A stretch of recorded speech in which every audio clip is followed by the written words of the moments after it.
So let's talk about some changes to the slice package that have been added in Go 122 as well. So on the left hand side here I have Go 121 and on the right I have Go 122. Let's imagine in both situations I want to concatenate all of these slices together. So we can do that in Go 121 by doing something like this. You could probably do this in more than one step.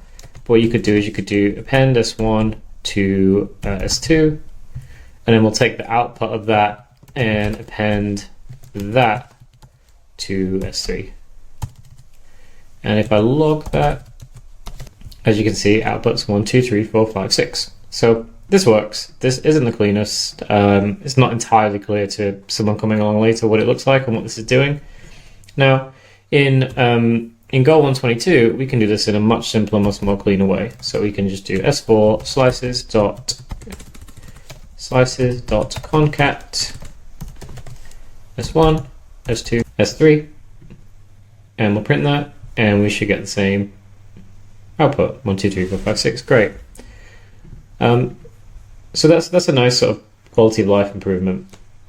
Now, some of the things we might want to look at as well is if you have a single slice in Go 121 and before, if you were to delete elements from a single slice, it would have some strange behavior. So here's a slice that has just 4 elements in, 1, 2, and 3, and 4.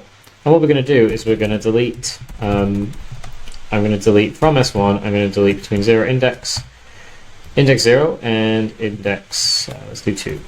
And I'm going to return that as S2. If I log that, if I log both of these, S1, which is the one that we've modified, and this one too, which is the one that's being returned, and let's run this. And I think that output is pretty surprising, right?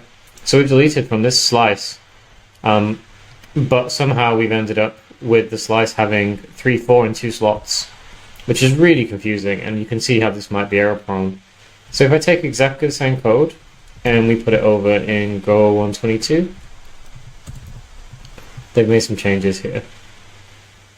This makes a bit more sense. So we've zeroed the elements instead, which I think is a little bit clearer as to what should have happened. Like, I think it's very easy for mistakes to happen with this one. I'll link to the proposal in the video notes, which goes into a lot more detail about why this happened. But hopefully this was helpful. This one will help you catch errors, and the concat function is really useful for making cleaner code, I think.